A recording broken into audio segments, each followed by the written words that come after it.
यो हो टेरेक्स फिनलेको जो क्रसर। इसको मोडल हो J1175 अनि अर्को छ यो C1540।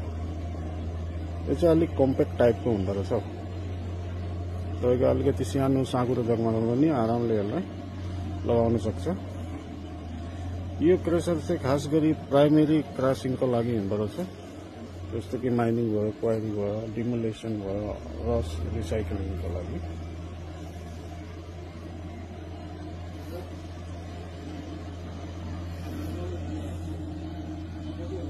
यसको अपरेटिङ सिस्टम पनि अलिक सजिलो छ र त्यति कम्प्लेक्स छैन।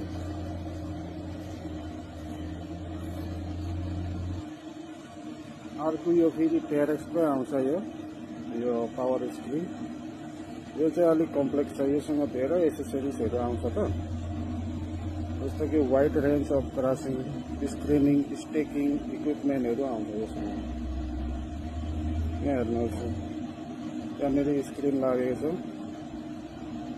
अनि फेरि त्यसमा फेरि कन्भेयर बेल्टहरू जोडेको हुन्छ अनि त्यसमा त्यो चाल्नी लागेको हुन्छ। त्यो चाल्नीको हिसाबले फेरि आफ्नो आफ्नो साइजको एग्रिगेटहरू मेटेरियल्सहरू छाँटिन्छ।